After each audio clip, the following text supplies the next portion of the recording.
Today on Must Play, quite possibly the best vibe we've ever seen at a golf course. We're talking about Goat Hill Park in Oceanside, California. I'm Shawn Massey, I'm T.J. Van Gunten. and our guest this week is Andrew Zanzig, brand manager for Linksoul, and maybe the mayor of Goat Hill, in my opinion. Andrew, welcome to the pod. Thanks, thanks, guys. No, I've since we got to play, I have been looking forward to this so much. So thank you so much for having me on. Of course.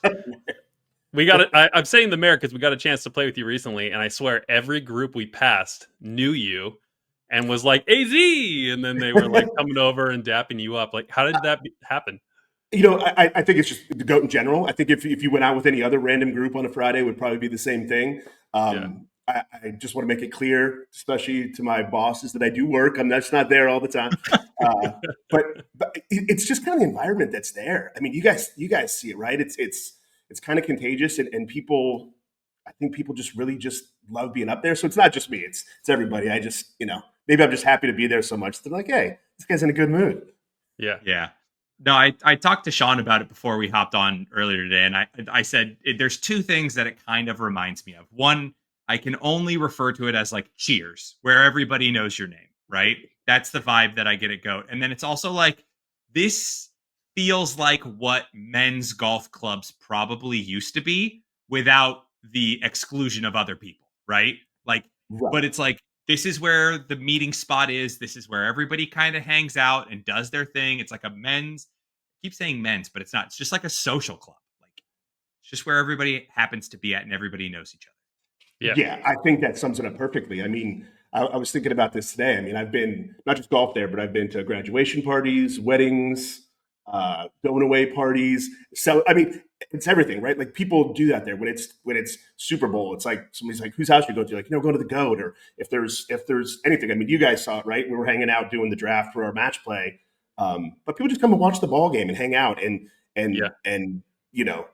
it's just such a great place. Not just like that, but because it's really centered around golf, and people who are there are just golf fanatics. So it's a perfect combination for me. That's my hope.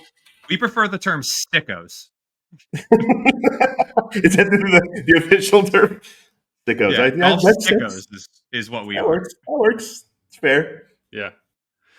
Sorry, I was interrupting, but I was going to tell TJ that, like, I legitimately thought this makes me want to move back. When I played, I just, for some reason, just fell in love with the vibe. I put in my history section here in a second, you'll hear that it felt like going to a barbecue where you're like, hey, there's that guy. And like, you'll run into your friends and like, something's going off in the corner. And in this case, it was like the grill with the hot dogs. And I was like, man, this is so cool. This whole environment. Yeah. And then the kids too, like the fact that there's so much for them to learn golf there. Such a wholesome place too. I was impressed. Yeah, it really is. And I think when, John and Jeff and that team took over Goat Hill 10 and a half years, a little over 10 years ago. I mean, that was the whole plan, right? When they went in front of the city, it went from, Center City Golf Course to Goat Hill Park. And really it was just to be like a public space, a gathering space, centered around golf and all that it could provide. But really that was the whole thing. And so to see it kind of come to where it is now with, home in North County Junior Golf and the Caddy Academy, and there's dogs cruising around, and it's just like it really, to me, it embodies everything that golf should be public. And at least in this case, right? I also like the high end stuff or those more exclusive stuff, but it really does celebrate the game of golf. Like it's not just like, hey, come hang out and we're flip flops and mess around. It's like people learn to like kind of the magic of the game, but an environment that's like, hey man, anybody come out and play and hang. You get this super eclectic group that are really kind of like, and that's what I think that's what the feeling comes to, right? It's like people are bonded over the game, but all sorts of us. Like you're like, wow, this is a weird mix. Mm-hmm. Yeah, I was surprised at how long it took any of us to mention that it was also dog friendly. Like that's a selling point in and itself for a lot of people, where you go and spend 6 hours at a golf course and you're like, dang, I got to leave the dog at home for like 6 hours. Yeah. But not here. You can bring the dog out for the whole day. Yeah. It's great. It's great. And there's kind of a pack that run together there too. So those ones you get used to. Andrew, you mentioned match play at the top. How'd you fare against your +6 handicap opponent? 22 holes, got him. Did you really? Yeah, he had to give me 8 pops. So in Oh, all in okay. all fairness, that's a lot of strokes to give up, and it was pretty awesome. I mean, to play with a player of that caliber is kind of like a treat, right? You get to watch somebody he played in the Wishbone Brawl. He's played on Corn Ferry tours. The guy's just one of the best players I've ever played with, and Yeah. you're just kind of going. I don't think he had his best day, which is weird because he had 4 birdies and an ace, but Oh, he had an ace.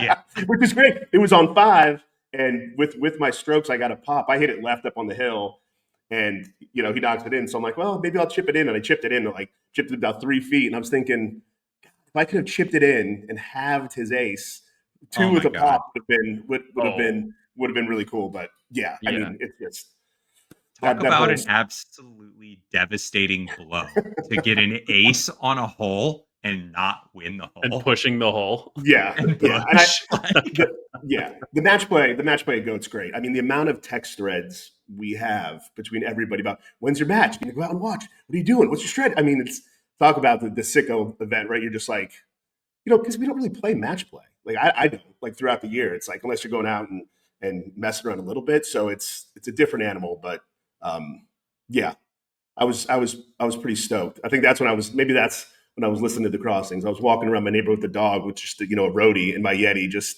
feeling pretty good. Yeah. I have a question for you. Yeah, What came first, though, Goat Hill or Linksoul? Did you work for them and then play Goat, or did you play Goat and then eventually work for them?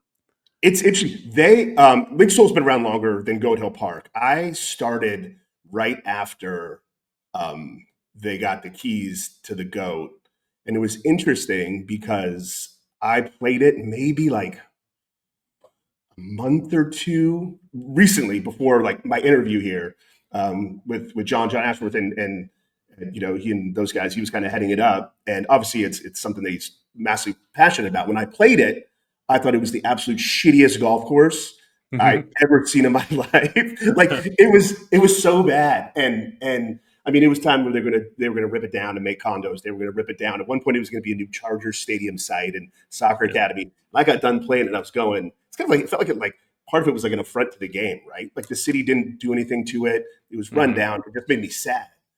And John was just like, "Did you play? What'd you think? What'd you think?" And he was so excited. I was like, "It's the golf course." Like I'm like, so to see it then, right when they got it, and then 10 years later, like Yeah. I, I mean, everybody. I mean, maybe not everybody, but when people look at the reclamation project of it and what it's become and what it continues to do compared to where it was, I mean, it's kind of mind-boggling at times. I saw comments when I did my research on this course from 2014 and 2015 where people were saying to others, no, no, no, you have to go back. Like, you have to see what they've done. Yeah, yeah. I People mean, in I the think we're community far were like enough. convincing others. Yeah. I mean, like people do it. I'm like, I'll still come across and be like, "Where do you play?" And like, go to like, "Oh, that shithole." Like, I would never go back and go. Just give it another look. Not only is it, I mean, it looks night and day, but just the vibe. But there's a lot of people that were still there, and the people whose like heart and soul poured into it forever, right?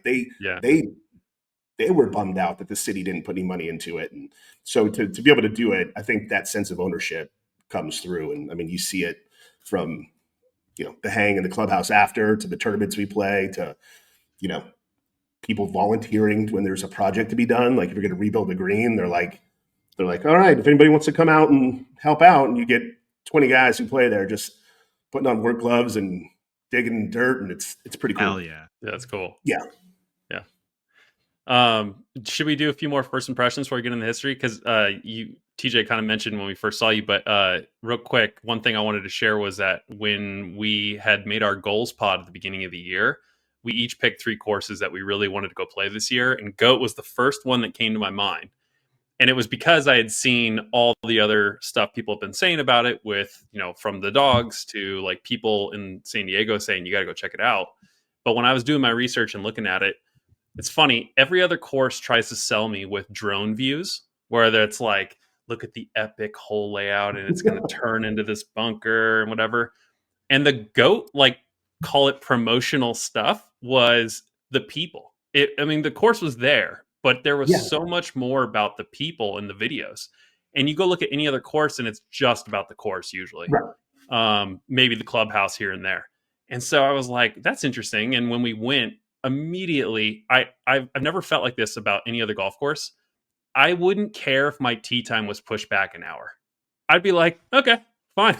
And let's go have another beer. Like, I want to go hang on this patio. I want to go talk to these people. I want to see these dogs. I want to pet these dogs running by me. I want to go chip. I want to go putt. Like, I Yeah. had so much fun before the round that I was like, I don't care if we have to wait another hour. And I'd never felt like that anywhere else. I know. And I try to figure out like where it comes from. I mean, one, to like really double down on saying this is a special place and it's the people, which evolves over time. People kind of come and go and join in and stuff. But like, you really do get that a different feeling. And a lot of people say, oh, you got to go. Like, do you play, how many times a week do you play golf? I'm like, there's a lot of times I don't really play, but I'm like, well, how many days am I up there? Because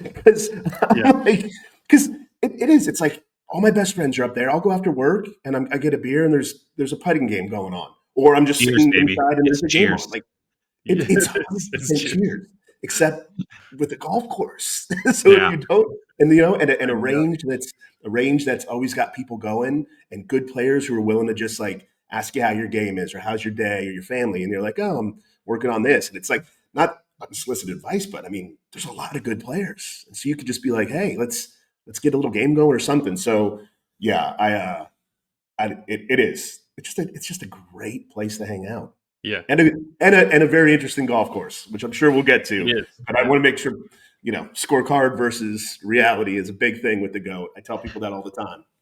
Mm-hmm. Yeah, I was in Austin for work last week, and I was talking to a fellow golf sicko who was just on our Level Select podcast, my coworker Blake, and I was telling him, we're doing this episode on Goat Hill, and he was like, well, what's the course like? And I was like, it's only like a par 65, 4,500 yards. And he played club golf in Florida. And he's like, I would tear that course apart. And I was like, no, you wouldn't. I was like, you would not tear this course apart. I was like, I think when I talked to you, when I saw you before we played, I think you described most of the greens out there as they were as big as end tables covered in glass. And that felt wildly accurate when we played that day. I think one of the other things that's also really interesting about Goat Hill is that because it has such a lax nature, and Oceanside, Carlsbad, Encinitas is so golf business heavy, there are so many people who go up to Goat that work from different businesses. And I can only imagine how much insider golf knowledge is kind of dispersed or passed around on the course, on the range, over a beer. Like, I think when Shawn and I were warming up, there was definitely two guys talking about like other businesses that were going on and collabs that they were coming out with and who they've been chit-chatting with, because I think it was like a week or two after the PGA show as well. So that there's all sorts of hot musings and hot connections that just started. And I was like, I mean, I've seen people from TaylorMade out there that are well-known personalities who work at TaylorMade, where I was like, oh, that person's out here. That's kind of wild. But it's like that's the type of golf course that it is. It's like, you can just kind of get out there, and if you want to play 9, they don't care about you playing 9 or kicking off on 10 and just playing the back. Like, it's just, It is. That's a crazy point, because there'll be a bunch of all the manufacturers like TaylorMade, Callaway, Titleist guys all hanging out. And I'm always like, well, you guys are pretty friendly up here. I figure it's going to be like one of those like the Anchorman fight. They're all going to meet out there and just be like, channel news teams all come from different. all the news teams. It's like, God, the TaylorMade guys are here. But no, it is. It's really cool, and I think a lot of the guys that are in the business and because of the nature of it are usually kind of a little more buttoned up, so they get to come there, and it's like, man, I can kind of like you loosen the tie, you kind of put on a t-shirt. I got a buddy one time that played with me in a tournament. I go out there and I show up, in my shorts and a t-shirt and get ready to play, and he's got like a polo tucked in. I'm like, what the fuck are you doing? He's like, I don't feel comfortable putting on a t-shirt. I'm going, buddy, okay. Like, you could play 9 holes, and then afterward at 9, if you feel all right, we can get you a t-shirt in the shop. But come on, dude, at least you got to untuck it, dude. You got to untuck the polo. Yeah. Ruining my street cred. Okay, well, we should get into the course too, right? We're talking a lot about the Yep, rest. yep, Um, yep. I've got a pretty good history here for you, Andrew, but I know you've done your research. TJ's been I keeping have. me up to speed. I'm more excited. Mine's kind of not going to be as extensive as yours. I love this part of the pod. It's like the Yes. coolest stuff. It's like the old NBC, right? The more you know. Uh-huh. Damn that. Yeah. So I'm gonna let you go. I mean, mine isn't so much. And I sent TJ a text the other day. I was like, I didn't even think about it, but at the time, 100% we should have had you like sit down with Doc. He's the starter there. Doc's I think 81 and grew up on the course, Oh, and he's cool. just a gem, absolute gem legend. And I was like, shit. I was like, we should have just spent like 30 minutes just rapping with Doc about what he's seen out there. Oh, I hope he listens to this, and next time I see him, he can like tell me if I got it right or wrong. Yeah. I'll let him know for sure. I'll be like, he'll say the whole thing, but I'm gonna let you rip, and then if there's anything that I can add. Okay. All right. Before we get into the history, though, we're gonna hear more about our sponsor for today, Clinch Golf. This episode of Must Play is brought to you by Clinch Golf, a brand that we love and stand behind. Clinch Golf is reimagining the golf glove with cutting-edge performance materials that outlast and outperform leather gloves. Traditional gloves wear out fast, they lose their grip, and they can't handle the elements. Clinch's tactile gloves deliver all-season traction, they maintain their grip even when wet, and they're going to last twice as long. Plus, they're breathable, washable, and they're touchscreen friendly, so you can still check in on those parlays while you're out on the course. It's time to upgrade your golf game with the next generation of golf gloves. See the difference for yourself at clinchgolf.com and use promo code FAIRWAGERS for 10% off. Head to Goat Hill Park in Oceanside today, and you'll feel like you're walking up to a backyard barbecue with a bunch of people who could be your friends in another life. You never knew you were missing out on this, but now it's all you can think about. How, you wonder, can you become a local here and make this part of your routine so that you too can drink a beer, hit some fun golf shots, and watch the sunset as dogs roam around and a fire pit glows off to the side? Yes, all of that happened on Friday when we played. The vibes here certainly seem to be impeccable, but that's not by coincidence. Most people here know each other because they're part of a community that takes pride in the local track because they know it almost slipped out of their grasp when it was about to become a soccer field, stadium, or condos in 2014. Not too long ago, the course was falling in disrepair, and the Oceanside City Council was entertaining bids from the San Diego Chargers, who were proposing building a stadium there, and Major League Soccer's Real Salt Lake, who are hoping to build a minor league soccer stadium and adjoining soccer academy. Both of these opportunities represented significant revenue for the city, but the future of the land sparked great debate in the community, including at a city hearing in March 2014 where 45 impassioned golfers spoke. And side note, you can still find this city council hearing on YouTube, and it is wild to watch. Trust me, if you're picturing C-SPAN, it is exactly that in the beginning, and then it gets pretty heated, and at some points there's arguments that look like they were going to turn into a fight. It was quite the watch. But anyways, before we get into the story of how Go Hill Park was saved, I think it's important to know how it got to be there. So in order to do that, we need to learn about three things: a golf architect, a real estate developer, and the 5 freeway. So first, the golf architect. Chapter 1. William H. Johnson, a man from Kansas who moved to LA to join a golf course construction crew, had the opportunity of a lifetime when he was selected to work for legendary golf course architect Billy Bell at Royal Palms Country Club near San Pedro. TJ, who's Billy Bell? Torrey Pines, baby. Let's go. I was ready. The third time I've asked about Billy Bell. Oh yeah.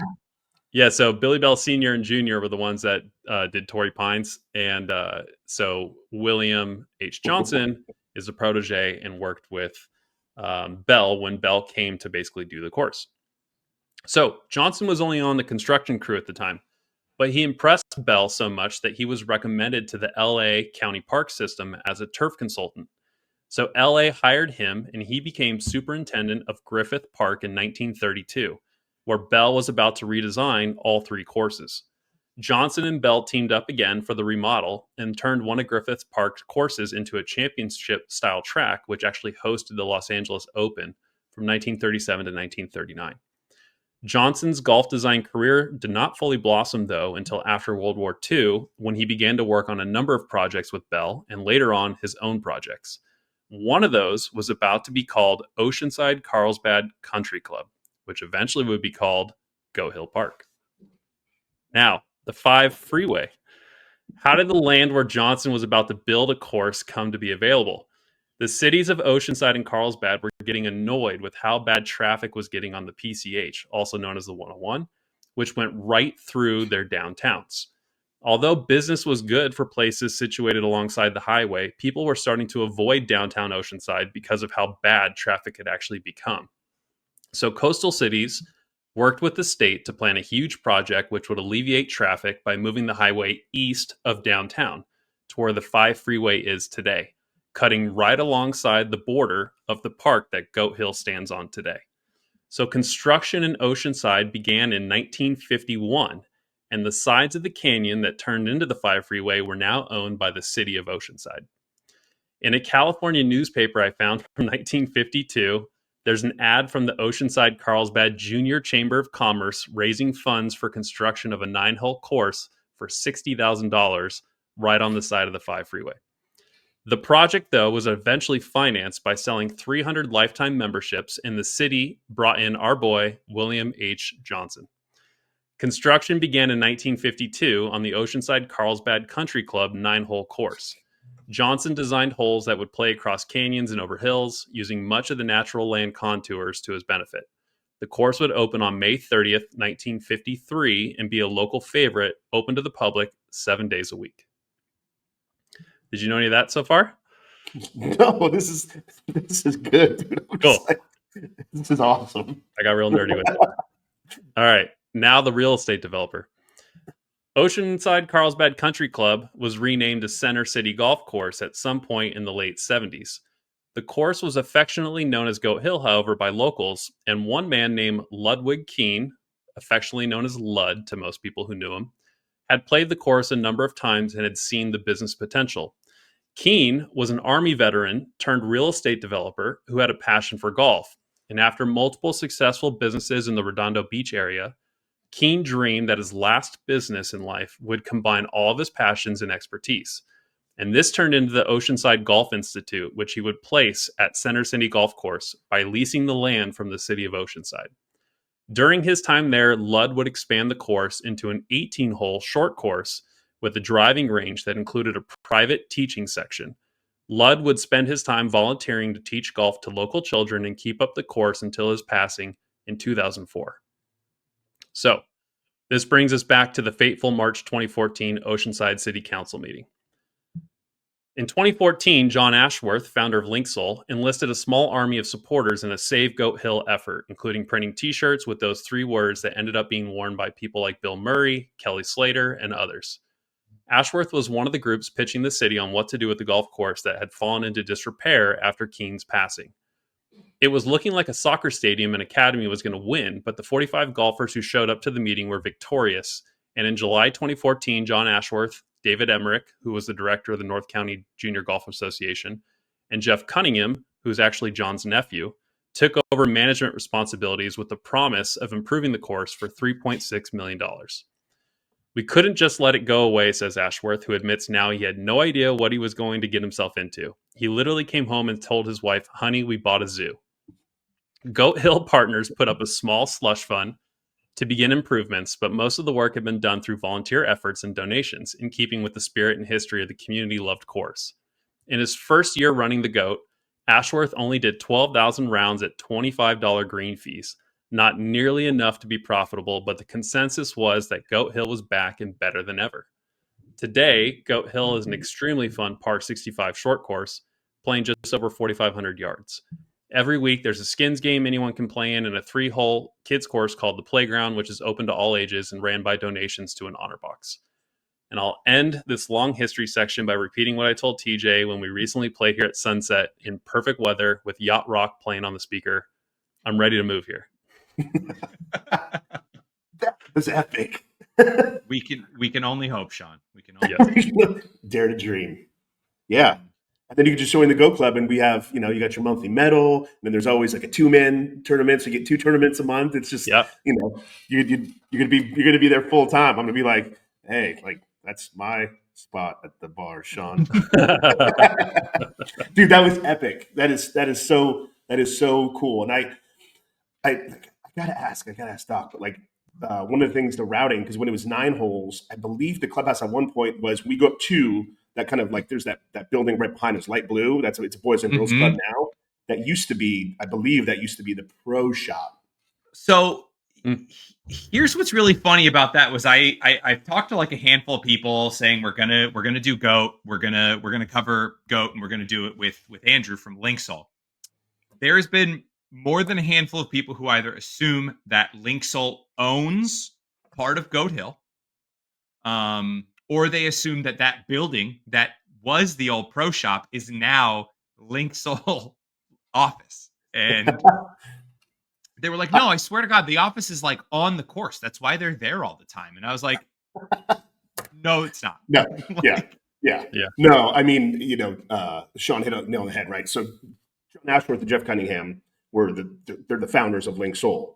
And so they would, I mean, it's, I don't know, mile up the road or whatever. So that was their home course, right? And it was just a scruffy little thing. And it kind of reflected the kind of how Linksoul is. And so when it was going to become what Shawn just talked about, those two, Dave Emmerich, they stepped in. So technically, like it's obviously the founders of that and the people who saved Goat Hill are the same guys, but it was never like Linksoul owns Goat Hill. It was always just kind of.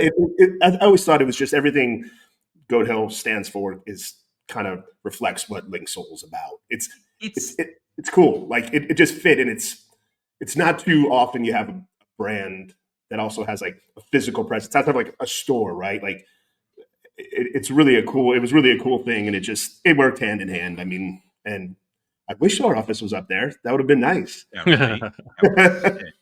It reminds me of like the Nike University of Oregon partnership, where like it's not official, but it's like this handshake thing where it's like we will always be interlocked with each other, right? Right. Shawn, little piece of impromptu trivia for you. I'm going to flip the script on you today. Ooh, love some trivia. What, in addition to Linksoul, what other famous golf apparel brand did John Ashworth start? Well, he started his own Ashworth Golf Company, right? Bingo. Let's go. I was like, maybe we can throw him for a loop, and he'll be like, wait, did he not start Ashworth? Like, also for the people at home who might be like younger, Ashworth has kind of been a push to the wayside here for probably a handful of years, but is now making another resurgence.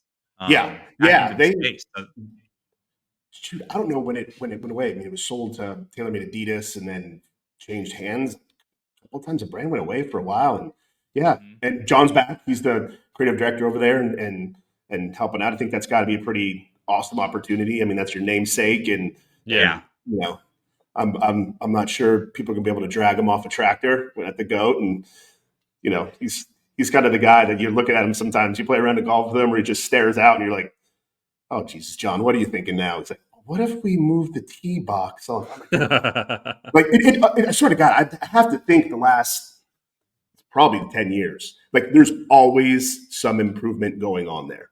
It's a change. It's a building a new tee. It's just kind of like the painting the Golden Gate Bridge, right? They just go back and forth, and it's like there's always something going on, which I think when people play it, they really appreciate it, right? Like some other golf management companies, you're feeling like, this is a for-profit thing. I don't know the books that I'd go, but for all the stuff that's happened over there, I got to admit, it's like John and the people who own it are golf sickos. Like they love the game, and they're caretakers. I think he says that a lot. Like, I'm not the owner, I'm not this, I'm just a caretaker. Like, and it's just I mean, everybody knows it. You're like, okay, like, you're going to see it. If you play a par 3 and be like, this thing's kind of chewed up, you'll be like, next time you come out, you're like, oh shit, the tee is replaced. They just redid it. They're like, constant. It's like whatever it has to do to make the course better. So that's cool. Got to appreciate that. Yeah. All right. I think we can now transition to the pros and the cons. So TJ, kick us off. I know you probably talked about some of them already, but where do you want to start? Maybe the best hot dog I've ever had on a golf course. Let's start there. There's some other stuff that I think we've already touched on a little bit that we can hammer home, but one of the things that we have not talked about is the hot dog. We're talking like butterflied open on a flat top, grilled, right in front of you. Multiple options of a regular hot dog, a Polish sausage. They'll grill the onions there in front of you. And then it has legitimately every topping I think you Every could time. ever want to put on a hot dog Yeah. there in front of you. I will say my only gripe with that is that he closes down that hot dog stand at I don't know what time. I don't know if it's 5 o'clock or I don't know if it's before that. Right. But I was bummed because I was ready to have a second hot dog after Coming the around the round. end. I know. I was. Yeah. I don't know, and you would think that maybe on like a Friday or Saturday, where people probably tend to hang out more and press later into the night, having some beers or hitting some balls at the range, you would think that would be ripe for opportunity. But also, he's probably been there since lunchtime or even Yeah. before that. So he's got stuff he's got to do. He's got a family to go home to as well. Just because we're golf sickos and are okay with spending 8 hours at a golf course, that doesn't mean that he has to. Yeah. So, Yeah. but yeah, Philo I and mean, Justin, arguably, go ahead, Andrew. it's awesome. No, Philo and Justin are the two dudes that run it, and it's like every time there's like the more toppings and more sauces, I was like, it's kind of like an understated thing. Like, okay, what kind of weird combos do people come up with? But yeah, I mean, my home course back in the day, they did the same thing. The butterfly, the crisp it up on one side. It's different. I think it's the way to go. But they do an awesome job. And a little side note is they have been looking at, like when you first come in, I guess it's directly behind the range, there's that open area. They're in the plans. They've been going through the city to actually get a permanent structure there to kind of expand the food offering. So, oh, cool. It's a touchy one, right? Like, make sure the dog stays on the menu, but Yeah. it'll add on. So I think that'll be open a little bit later. So when people are, getting on in the night and getting the munchies again, we can have some options up there. Mhm. Shawn, what about you? Yeah, we can go around the horn. My top one here, we said atmosphere vibe. I already called that out. I'm gonna do another one, which is merch. I am wearing the Goat Hill hat. Yes. This is not just a Linksoul plug. I went around and I was like, ooh, oh yeah, look at that. Like I kept like seeing things. I was like, I know I would probably do this. And I was tempted to buy more than just the hat, but I could easily spend $100. Like spoiler alert on when we get to that point of the test. Yeah. Like it was great. And it wasn't even that big of a pro shop compared to like what you would see at like a typical golf resort or course out here, but filled with all like hitters, like stuff I was like, yeah, I love all this. Yeah. Even like there was stuff for dogs. There was like leashes and collars, and I was like, oh my god, I've never thought about this, but like I kind of want to go Hill collar for my dog. Like this is I know. I mean, I'm sure other courses don't do it because they don't allow dogs, so maybe people don't put two and two together. But out there, yeah, a lot of those guys, it's like the little local dog crew. They all got to rock their collars out there. But yeah, and I mean, we might not hit on this too. I still think the Goat Hill Park logo is the greatest logo in all of golf. It's a solid logo. It's really good. It's just, I think it's just clean. It's the goat on the O. It represents the hill. Like, yeah. I think it's just the best one. I mean, there's a lot of great ones out there, but I just think, simplicity. It definitely helped that John probably had a plethora of creative designers to outsource that to. No, it's just Jeff Cunningham. Jeff Cunningham's like, oh really? Yeah, he's done all the. He did all the. He's done all art for Linksoul, all of our logos and everything. He's probably the best in the biz, and it's like you see all the different iterations of stuff. But yeah, that was him. One man show. What about you, Andrew? Yeah. What's at the top of the goods for you, like when you come back here? Well, without covering what we've already covered, I personally think it's such a great set of par threes. Mm-hmm. I think and we talked about when you get the yardage so short of par 65. I mean, I could say some of the par fours are gettable. They've got their own teeth to them. But I mean, if you go down the line, it's like you try to survive the par threes out there, whether it's right off the bat, number 2, 11 in the afternoon, the wind's coming in the false. Like, I just think that you've got to be. It really just tests not only your patience, but like your ball striking on your irons. Like, you got to be really good. So that's kind of my thing. When you play out there, it tests you and it keeps you on your toes, which is nice for a short course. That was on my list too. I was like, it was challenging enough to where I didn't feel boned by anything, but I was like, oh, if I come back out here, I think I could shoot a better score, and that Yep. made me want to like come right back out and Yeah, see what I yeah. can put up. I always find it interesting. There's people who play it like the first time, the first couple times, and it's god awful. Like stuff happens where you're like one of the terms, like you get goated, right? You think you hit a good shot, it caroms off the side of the green, and then you got a little downhill, off a tight lie. Yeah. And then there's people who just go in and it's kind of just like they're dumb and they don't know they should be scared, and they play well. And then there's like the gap where I spent like 5 years just hating my life there, and I couldn't figure it out. And I'd be like, man, I'm like a really good golfer other places, and I go to the GOAT, and it's like people are like, wow, this guy doesn't know what he's doing. Yeah. Like I said, I gave Blake a very fair warning where people look at it and they say, par 65, 4,500 yards. How tough can it be? And infamously, like that day that we were playing, I was playing a pretty good round by my standards that day.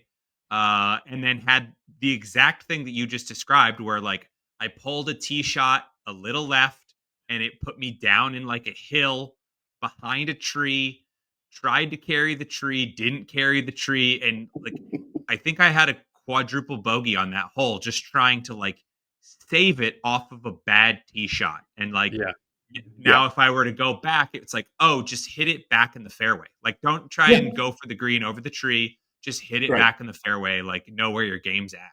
And that's a 290-yard par 4. 100%, right? Yeah. Like on the scorecard, you're like, oh, I should tear it up. Right. But this is actually one of the pros that I kind of had leaning off of like all of this is that you can go out here and you don't feel like you need to hit driver that day at all. And you can actually still score really well. You almost don't even actually should hit driver on most of these holes because there's a ton of like weird false fronts, or it's like there's a valley at from 240 to 260. So you need to carry it 260, but then also that green is only 15 yards deep that you're hitting into. Right. So if you can hit a driver 260 and stop it in 10 yards, sure.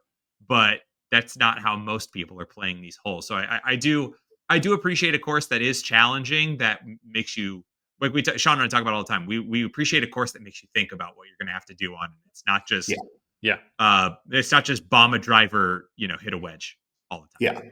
Yeah. Also, selfishly, I don't like it when I play courses where like this is not a shot at TJ. This is a shot at somebody else I play with all the time. He bumps it up to every course. Like the par 3s, he'll leave it like 40 yards short because he doesn't have the power. And then he like chips it within 2 feet and sinks the putt. And I'm like, you son of a bitch, you shouldn't have got a par here. And like at GOAT, he would not get a par. There's none of that. Like he's in the canyon 50 feet below the green if he does it on any of these like par 3s. That's exactly what I thought about when Andrew was talking about par 3s. Was it was like there's no like water to carry over, but there's like weird forced carries where like you don't want to leave it 20 yards short because you almost wish that it was water and that you had a drop zone that was at the same height or elevation as the green, so you'd have an easier wedge in. Whereas you're standing at the bottom of a canyon and you're like, I have no idea what to hit here. No idea what time. Like I have a wedge in my hand, or I have 3 wedges in my hand. I don't know which one to hit, which shot to hit with which one. Like I'm just gonna get it up there, I guess. I know. I'm telling you, I'm not exaggerating. I had like 5 years of absolute like terror playing out there. Like you just get scar tissue, and I don't know when it switched, and maybe I was just like, you know what, I shouldn't worry so much. I suck at golf anyway. Let's just go out and like it's a 90-yard shot, man. Sack up, you're fine. And then you spin one off, and it goes down the hill, or it bounces, and I don't know. You gotta have a pretty good short game around there. Yeah. TJ, what else is on your list? I mean, we touched on like the vibes. The dog friendly thing is something that again I think cannot be understated in terms of like if it's for you and you're bringing your own dog out there. Which, man, I wish that my dog was well behaved enough for me to bring it out to go. Like we're getting there, and it's not fully there yet. Or if I bring him, he's on like a 10-foot leash the whole time. Kind of close, but not ever too far to where he's just off and running, because I have a feeling his recall's not the best. Yeah, just go out like late in the afternoon when it's just like, you go out and get like 2 holes in, right? And just be like, okay, I always see that people who are training their dogs to be out there like, well, he's still kind of a spaz, but a walk 1 in 18 when the sun's going down just to get them some practice. Getting used to it. Yeah. But I will say, like, there's no cooler way also to shake off a bad hole or maybe even a bad round than like having a dog like run up to you after you're done putting, like walking off of a green and being like, oh, like there's a dog that's jazzed to see me here, and I'm jazzed to see this dog because this is so uncommon for me on a golf course. Like, how can you be mad about what you did on the last hole if there's a dog who's just like, hey, what's up? Oh yeah. Can you therapy dog, man. Yeah. My buddy 100%. CK, he's got Cannoli, little guy. He's like famous out there. And like if I'm having a bad day and he's out on the leash, I just like swoop him up and he's like a parrot. He'll climb up and sit on your shoulder. So you're just waiting for the other guys to putt and you got a Yorkie sitting on your shoulder. You can't really get mad about 3-jacking one then. You're like, I got a dog on my shoulder, man. Life's good.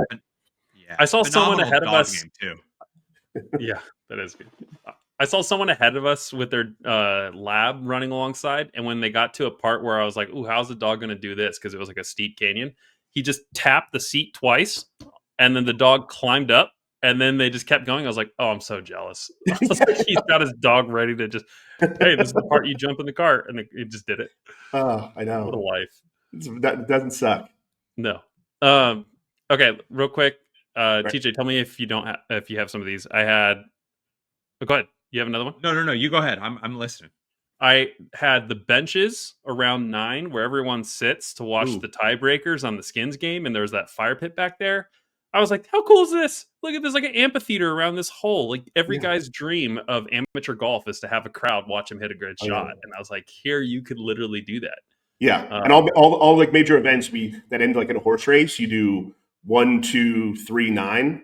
So you finish on 9. So everybody's still hanging around. You got 100 people going for each group, but then they all circle around there. It's fun. Yeah. It's 120 yards, but it's a tough little 120 when you got 100 people watching. So is cool. 16 at so is 16 at TPC Scottsdale, but an amphitheater hole is cool regardless of what the distance is, right? Like yeah. This is like forever there. The benches on 9. Sean got me with the benches. I love benches. Yeah. And then I wrote how nobody seemed to be in a hurry. You could see that as a con for some other courses, but for this course, I was like, I don't want to hurry. This is kind of like just as long as we finish by sundown, I'm here for it, and I enjoyed the pace, the relaxation.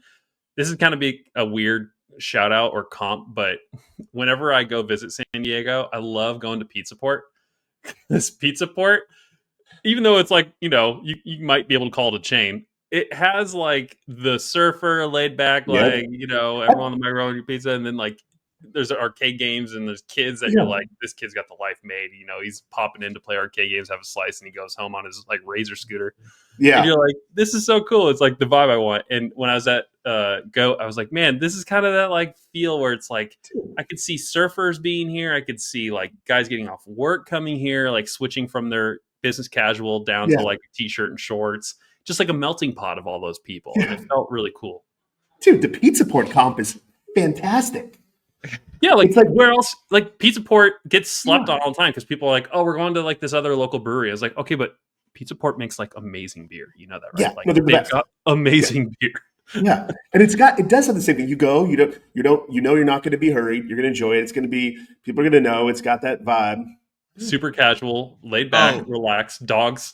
It's just. Yeah, Pizza Port is the place where you never call your order in for delivery. You always go with the plan of I'm going to walk in, I'm going to order it, and then I'm going to sit at the bar and have as many beers as possible while waiting for my pizza. Yeah. You never, do not condone never drinking and driving. Yeah, it's like even if my wife's like, let's get pizza. Like, want me to call an order? Like, no, I'm not sure what I want yet. I'll decide when I get there. She's like, so, bitch, you've been doing this for 20 years. I know what you're doing. What you're doing here. But yeah, that's a good comp, man. It's interesting though, and we'll probably talk about like pace of play at GOAT is always fantastic. Like that felt like a really just leisurely, slowish round, and we played in maybe 4 hours. I think we played in 4, yeah. 4, yeah. Which is, I mean, it's got to do with the par 65, obviously, but yeah. There's a pace out there, like a leisurely. I mean, when you think about it too, like generally on most full size golf courses or championship, I don't know what you want to call them, but most Yeah, time, where does all the backup occur on those golf courses? Par threes, and Goat Hill's got a ton of par threes. Like you just end up having to wait, and yeah, then yeah, potentially it's a Friday afternoon. People are relaxed. They're having a few yeah, beers. Maybe their golf game's a little more sloppy. They're taking more, or they're making people putt things out because they're playing for money, or they're playing in a skins game. And you can't just playing in a right. skins game. You can't just pick up a birdie. Like you gotta, your Oh no, buddies no, are gonna yeah, you say, gotta make, no, no, no. yeah, Yeah, I you need gotta to make see it. that. yeah, Yeah. I had one other pro here, which was the playground. Yeah. And that it's free for kids to go out there and learn how to play golf or have a smaller setting that does not impact the pace of play at the regular golf course, but gives them the feel of like there are actual holes for you to play that yeah, simulate playing golf, and that it's free. And then also they do clinics that are, I believe, are free as well, weekly. They do free, like they do yeah, women's, kids, and family clinics weekly for free, which is pretty much unheard of yeah, these days. Where mhm. there's no shortage of people trying to make a quick buck off of golf right now, and Goat is essentially throwing that all out the window and saying, "Hey, we'll make our money when you want to come back to this golf course all the time and either practice here or play here, and we'll just Yeah, get you That's a good interested in the point. game and the vibes for free." yeah, yeah. It's awesome. Did you guys make a couple loops on the playground? I don't know if we even talked about that.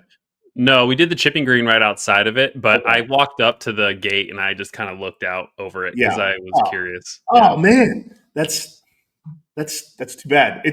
They're very challenging holes. We Hmm. like it's kind of a thing. It's like it's technically not. I mean, I guess it's not part of like the practice facilities. That it even says it's not for practice. You don't just go down there and chip, but like just take a ball and go do 3, 4 loops, whatever Yeah, at the end of your practice. I mean, they're not easy shots. Yeah.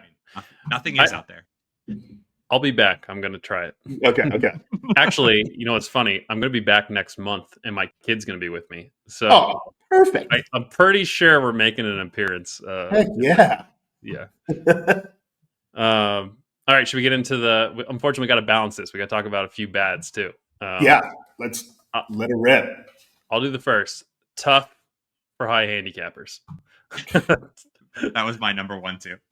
I was gonna say, if as long as you're in the right mindset, it'd be okay. But don't expect your high handicapper friend to be like, "I'm going low today, boys," because you're gonna Yeah. say, "No, no, you're Yep. not." I think that is the biggest con there. It's just I mean I've had people who like not even high handicap like sometimes I think like the 7 to 12 handicappers who've never played there have it worse because they're the ones that have the preconceived notion about the yardage and the Yeah, par and I'm going to crush this and their expectations they just get throttled and they're like fuck this place I'm never coming back it sucks it's this that I'm like dude and but for a beginner like I've seen my kid's like almost 14 now and I've seen him over the past 3 years as he's played like learn there. And when we first started, it's impossible. Like you even think like how many forced carries just to start the day? One, two, Mhm. three, four, five, six is uphill, seven's got to carry, eight's got to carry, and the nine is downhill, but it's still got to carry.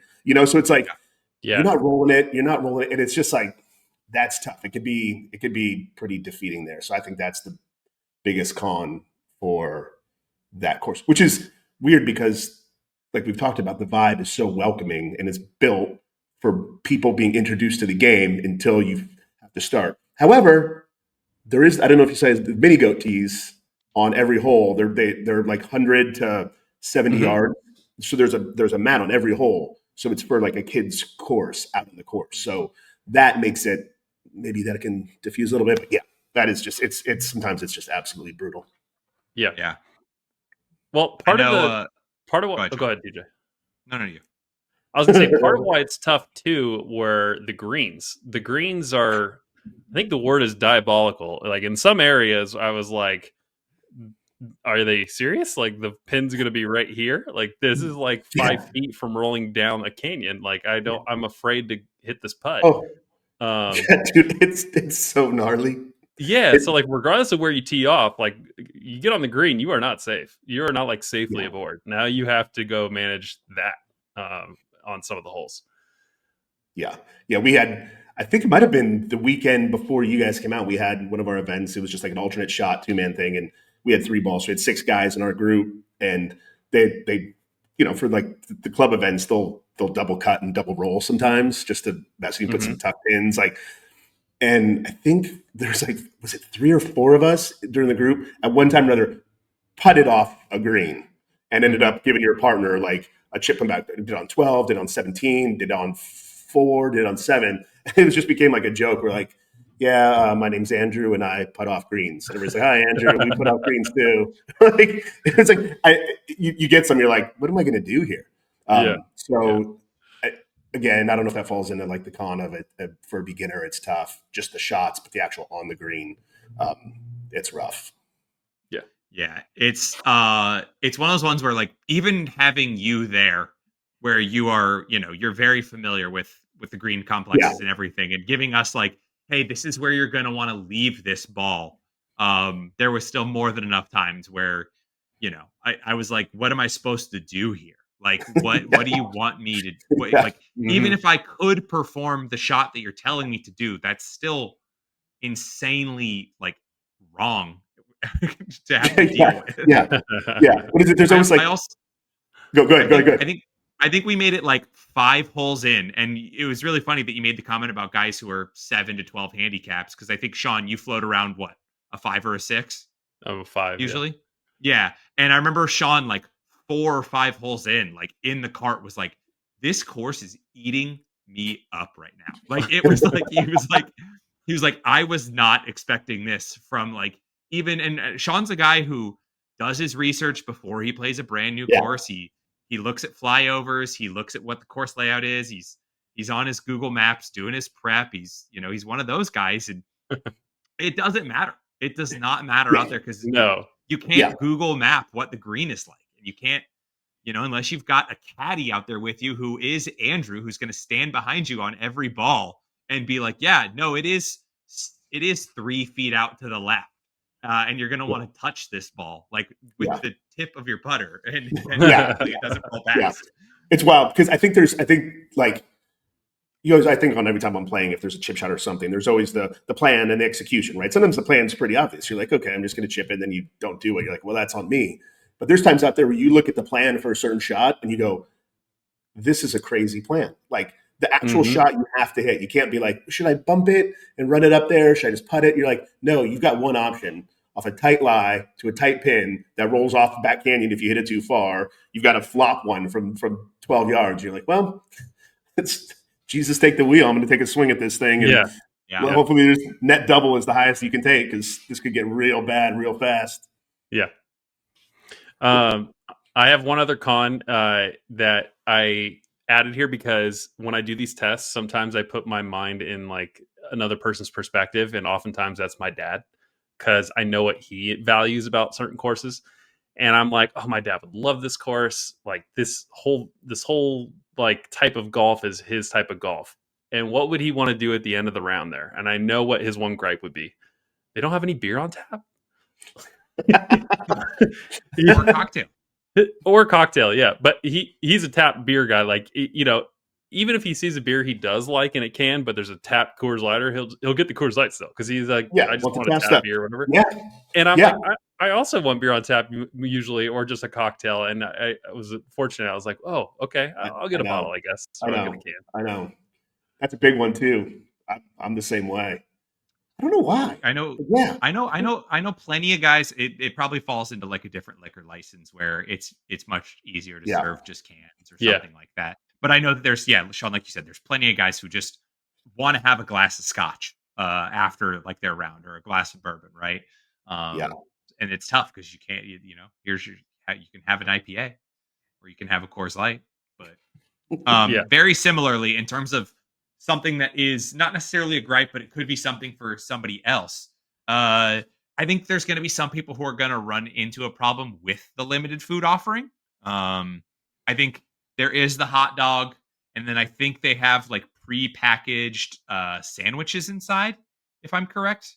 Andrew, can you validate that for At one me? point, I don't think so, unless there's something So, new I missed. But they did it for a little bit, and then no, it's just the dogs. And then so like there's like snacks like granola Yes, bars, yeah, candy bars, fruits, and yeah, stuff like that. I saw, yeah. yeah. Your standard, your standard offering in terms of grab and yeah. go stuff.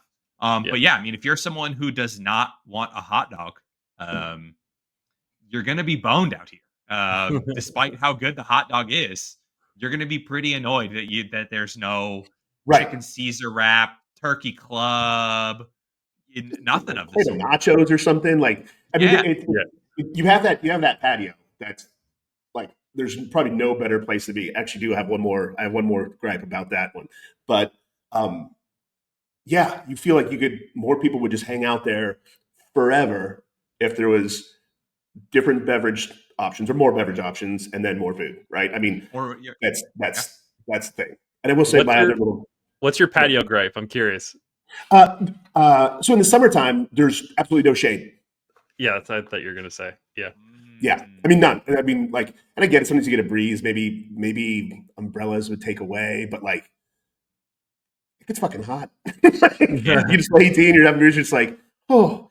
So you now yeah. they redid the shop a little while ago, maybe in the last year and a half. So there's chairs there, and it rolls up now in that front part, so you can catch some shade there and still have like the breeze and see out. But maybe those big sails, maybe something cool that way, just to give a little bit of Hmm. protection.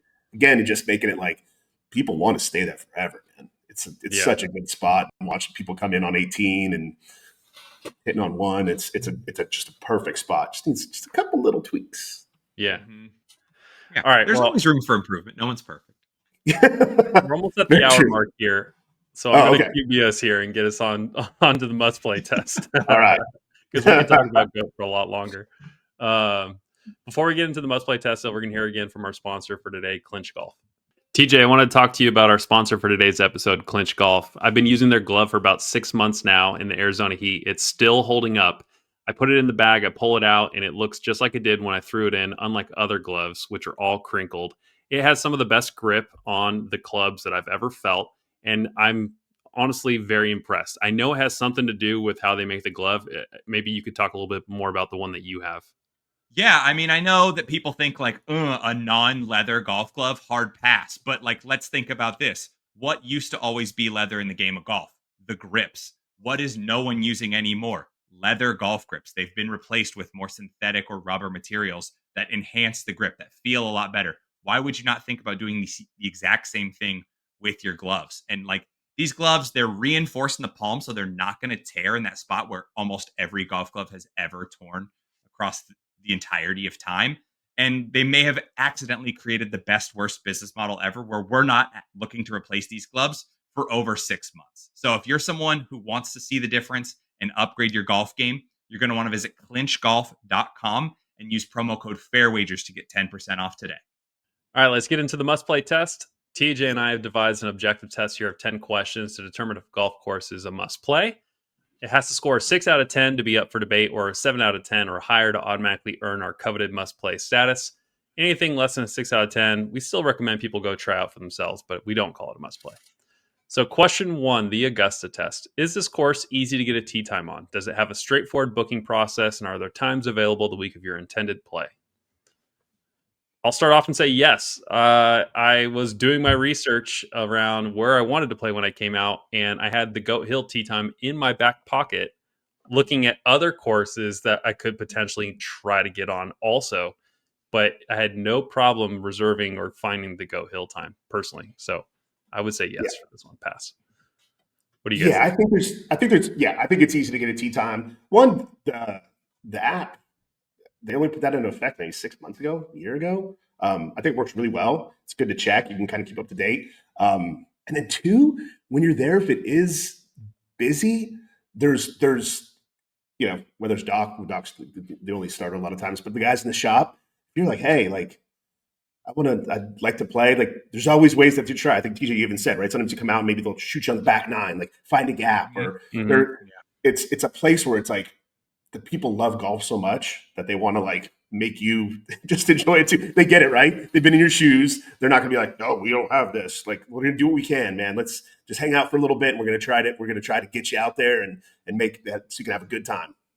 It It does feel like one of the golf courses where, I mean, I've showed up at other places in San Diego maybe 10 minutes late for tee times, and they're like, "Nope, you're done." Like, there's no way we Yeah. can work around it. And I'm like, "You're telling me you couldn't have bumped the 12:10 up to 12 and moved us back to 12:10, especially if we called ahead of time and told you that we were running late? Like, you're telling me the 12:10 wouldn't have gone off Right. at 12?" Like, Yeah. you know, or like there's the fact that there's still going to be a hole in that tee time where the group behind them will play up to them, and that it will work itself out usually on the course, right? Yeah. This feels like a golf course where they're going to be like, "Oh yeah, you're running late, like don't even worry about it, we'll sort it all out, or we'll just tell somebody to just, hey, you guys are ready to go whenever you're ready to go." And the golf course tends to sort itself out on its own, you know. Yeah. It just, Yeah. Yeah.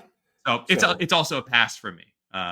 Very easy to find a Yeah. tee time out here. I think you run into like maybe a little bit of problems on prime time on the weekend, but oh, for it's sure. not like other courses in the area where like tee times before noon are non-existent the full Right. week beforehand. Like, Exactly. Right. obviously, as you get closer to Saturday, more tee time, like the Yeah. availability of tee times is going to go down because more people are deciding to play golf. Yeah. But that's just golf. That's just golf right now. Yeah. So you're a pass And two, I'm yeah, assuming, right, Andrew? Oh yeah. I'll give a pass on that one. Okay. 1-1. 1 for 1. Question 2, the bang for your buck test. Is this golf course worth the rate you pay? Do you feel like this course is a good value during peak season? Andrew, let me ask you, what is peak season pricing generally for this place? I don't know if I know that one. So there's like I was actually going to look at the app right now and see. I mean, you got to think. I think every season's peak season. You probably got to think Saturday weekends, 10 o'clock. I think if it's public rate, walking is probably around 60. Maybe another Yeah. maybe. I could probably yeah. even look. We saw I don't think 70 I for saw tomorrow or this anything. week. Yeah, I was gonna say I don't think I saw Yeah. anything over 70 for like Saturday, and that was Yeah. like 11. So maybe it goes up to like 80. Um, I- this is again where I think sometimes my Southern California bias might skew us a little bit. Where I think 80 for Goat Hill is a very appropriate price. I think it's a good value. You're going to get value out of going to the golf course and being there, and the golf that you're going to play. I know some people are going to say $80 for 4,500 yards, and they're going to I was just going to easily. ask that. I was going to say, is there any kind of weight there, like based on literally yardage and strokes, like par, right? Like, does it? I mean, I don't. I think you also made a good point where it's like when I play golf wherever it is, right? It's like I don't rate just the course itself in a vacuum. Like I look at it like my experience. Like how do Yeah. I feel about the value I got for the day? Um, Yeah, and there's all sorts of stuff. And oddly enough, with a course with that terrain, they're very like pro walking, right? Like get out there and walk the course and stuff like that. And you do save a bunch. I mean, I look up and down whether it's Golf Now or everything like that, and then compare the goat, and I'm just like, this seems like probably one of the best values around when it comes to just the full experience. I would also say when we say, is it worth the rate you pay? I mean, yeah, the whole test is geared around the experience, but just in terms of golf, you're going to hit every club in your bag on this course if you wanted Yeah, to. It's not like a par three course where you're like, okay, 9, 8, or 7, like one of those. yeah, There was holes where I was like, ooh, I'm between 3-wood and driver here. And then, yeah, I have like a 220 shot in. Like I might yeah, go hybrid. I used almost every club in my bag, and I yeah, think that makes the shot value worth that rate. Like, I don't care if it was 4,500 if I'm playing yeah, every shot. yeah, for sure. And then Sean, when you move out here and you're a member in the club, it's Yep. $35 to walk. There you go. And Oh man, TJ, you're not that far either, man. yeah. no, it's You not don't have that to bad. convince me. I'm Yeah, Okay, I I'm would a pass say for you're a this one, pass. I obviously. I think I'm gonna a pass pass as too. well. Yeah. Okay, so 2 for 2. Question 3: the Iverson test. Does this course have good practice facilities? Would you spend time warming up or just head for the bar before the round? TJ. TJ, This one's tough because again, it checks all of the boxes for what you need to warm up before a round, right? It has a putting green that you can chip at. It has a smaller putting green right between 1 and 10, which for like the late Larrys who just show up and they're like, oh, let me roll a few really quick. You know that there's a guy who hits like 3 putts, puts the third one in and goes, all right, we're good for the day. Let's tee off. And then yeah, right. and then it's got a regular range setup. There's top tracer bays in there for you to actually practice with. But it is off of mats. So I know that some people are going to be like, oh, it's off of mats. But I think if you're looking to check all the boxes, it checks all the boxes. So it's a pass. It's a pass from you? Yeah. Okay. Andrew? So there's a couple things here. One, do you loop the playground into the practice facility? I think that would make it out of the park pass. You said that you're not supposed to practice or warm up there. Well, you could do loops. You're not supposed to just like take like 5 balls and just sit on the first green. Oh, okay. Make that clear. We don't do that. You just take 1 ball, 1 club, and just go around. It's kind of a pre-tournament thing. There's a few guys they just do get their legs warmed up and get their hands feeling good and go cruising around and hit some chips. But I too with TJ, like they're actually good mats. I feel like every place is mats these days. If we want to do another pet peeve there, they redid the range, and if you look at it, it's like beautiful grass. It's an expansive grass thing, but it's only used for like very limited tournaments out there. I'm always like, man, the grass is so nice. Can't we at least do it on the weekends or something? That one, and then the chipping green, the big one on the far end by the playground. While it's nice to have a big green space, when they redid it and made it big, there's not a whole lot of areas to actually chip. Like it's just like fringe, and it's so you're not really like. That's one thing I feel like they could have made it like you half can't fly the one. Like you can everything that you're going to practice is either like a little short nippy guy, or you're going to bump and run things like across it, but you can't like try and fly one in. You can't necessarily practice like a pitch at all. Right. Yeah, I think it doesn't give you the opportunity to practice shots that you have on the course, like those little ones with like a little crown green. And maybe if they made it a little smaller and you'd have some like false front, I don't know. That's probably just getting nitpicky. That being said, they change the mats out regularly. They always have new balls going through there. I mean, I practice there all the time. I would probably say, all things considered, like I would pass this one, just trying to compare it to other ranges where I'm like, I really don't even want to hit balls there. Mm-hmm. This one I would go to. This one I would go to if it was on its own. Like if it wasn't at the course, like I would go like, okay, between here and there's another one up to 78 there. Like I just think the GOAT range is probably. I know. When we were there, someone else was actually practicing. Wasn't it Greg there from Backswing? Yeah, Backswing Banner. Greg was there practicing during our round. Like I remember checking my phone after our round, and I was like, "Wait, Greg's here practicing?" Like, and he was like, "Oh yeah. Rev told me that you guys were actually playing there today, and I probably just like, randomly missed you guys." Yeah, that's wild. Yeah, I mean, I dig the range and like the big putting green, both putting greens. The little ones is to your point, like you're just hitting a couple before you go out, but you can actually get some pretty solid putts to really grind on the other putting green. It's got enough space where you're not taking strays from someone who's chipping, and maybe that's a good thing. They're all hitting little bump and runs. You're not taking any. No one's trying. There's signs that just said like no lobs. There's one sign that actually just says no. Like it says don't. No. Yeah. So I. Even with my little minor gripes, if I'm going to loop in the fact that you can go out and do a couple loops on the playground, I think it's a pass for me. Okay. I was going to pass it anyway, so I just wanted you to sweat it out. That was long-winded. Okay. Cut that one in post. I wanted you to sweat it out.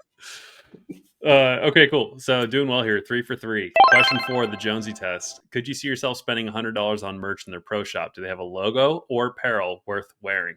I mean, this question feels like it was written for this course. The logo is sick. The apparel's from you guys. And I did spend money at this pro shop. Like, I'm a hard yes on this one. Yeah. One, if you could stop stroking the guests, that'd be great. Start what? Stop stroking the guests. That'd be great. Yeah. Well, no, he might be my future partner in a match here. So there we go. True. There's that. There is, as we evolve as golf course pro shops, we might have to tailor this question away from if you just buy a melon, does that qualify? Yeah. Is it a Seamus head cover or is it a melon hat? That's like, Yeah, wait a minute. I mean, there's got to be at least 2 items. I You think go in that's hat I and think t-shirt. that's what we've always talked about, is that like at minimum you have to buy usually 2 things to break 100, and usually you're not going to buy 2 things from a golf course that has a logo that you don't like or bad merch, Right. right? Mhm. So, obviously as inflation will, probably continue to happen, we're not going to get political here, but we may have to adjust. We may have to raise that dollar amount, Sean. It might have to be Yeah, $103 or we can adjust 105. over time. We can adjust, but yeah, tons of great stuff to buy in here. I think there's no shortage of every particular hat style that you could possibly want. I know sometimes you'll walk into a pro shop and everything is either like a flat build snapback or it's like a Rope. 5-panel rope hat, right? Yep. Which to each their own. I mean, I wear pretty much every different style of hat possible. So it makes it really hard to pick a hat when I was in here, because I was like, oh, there's a lot to choose from here. And there's different brands that offer different fits, because I know everybody's very particular about what hat brand they usually buy as well. And then on top of that, good Q-zips, good t-shirts, good polos, good long sleeves, dog merch. Ball markers are not just your traditional circle ball markers. I'm a sucker for a ball marker that is not a non-traditional shape. So I think theirs are like rectangle and they look like they're like punched out of the metal, which is super cool. So I definitely picked one of those up. As anybody who listens knows, I always pick up a ball marker, but even more so when it's not just your traditional circle ball marker with a logo on it. So this is my long-winded pass for this question, but I felt like Sean ate up the merch pro earlier, and I was like, hold on. I was like, this is my segment. Like I'm the merch boy. We stump. Yeah. So I've been sitting on this for 30 minutes, so I just had to air everything out there. Yeah. I mean, obviously, I'm going to be a merch guy. Like anytime I go to pro shop, it's what we do. So it's like, I look and not just because we have stuff in the shop there, but there's all sorts of cool stuff. Like even if it's there's like a guy who plays out there. He has a golf bag company, Tyler Golf Bags, and he's got stuff in there, right, with the goat stuff. Mm-hmm. The ball marker you got, like the one that punched out. Andy Wood is a regular up there. He's probably up there more than I am. And he owns like a company that does fabrication. So he made ball markers. So it's kind of like, you're not going to get that stuff anywhere else, whether it's the cool logo or not. It's just like, oh, you got, that's some pretty unique stuff. And when I go to places, there she is, right holding there. up the ball marker for those who aren't watching. There you go. Yeah. It's a rectangular shape with the goat.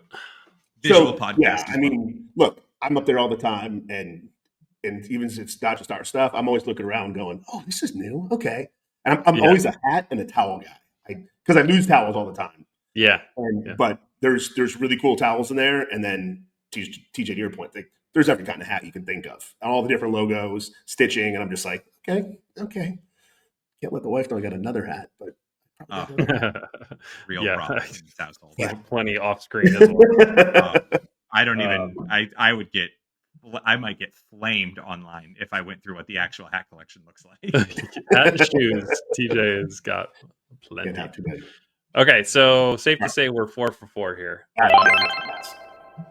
Question 5, the buzzworthy test. Are there multiple holes worth talking about? Does this course have more than one hole that a group would immediately want to go play again? TJ, why don't you kick us off on this one? This is tough because sometimes when the difficulty comes into play, you're kind of like, I would rather not play a lot of these holes again. Great point. And I know that's technically another test on our rubric, I think was the word that I was quietly searching for. But when you have so many par threes or shorter holes, you don't have as much time to like manage your game. And it immediately, a course like GOAT immediately thrusts you into the difficulty of them. And we do talk a lot of... Hole 1 wasn't that tough, I don't think. Hole 1 was a gentle handshake, but then hole 2's like punch to the gut.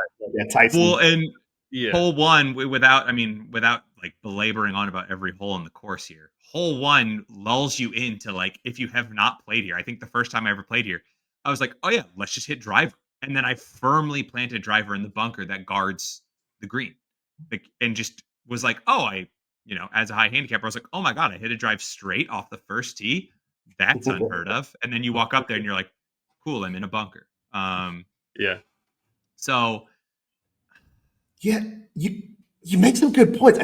On this one, like my brain always goes like immediately to like signature holes. Like, do I remember something like like an island green or something like that? Now, obviously, it doesn't. I don't think it really has a signature hole.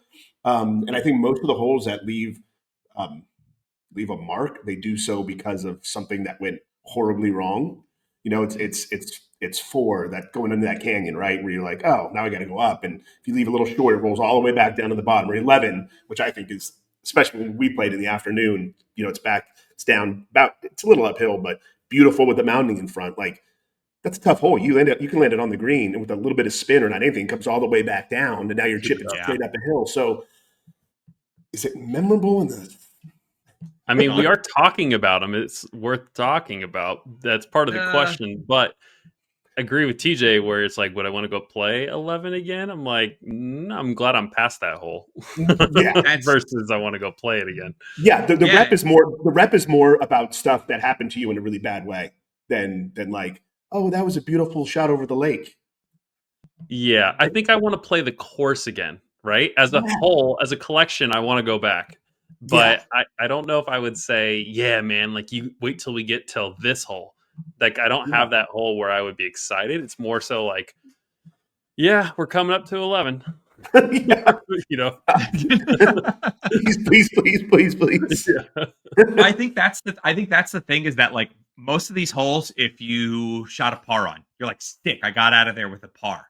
And then if you did worse than that, you're like, I never want to play that hole ever again. Like, I'm not going to be excited the next time I come back out to try and get a par on that hole. Like, oh, something went wrong. It was like, oh, no, I'm probably going to do that exact same thing again the next time that I play it. I think it's a fail. I think it's a fail for me.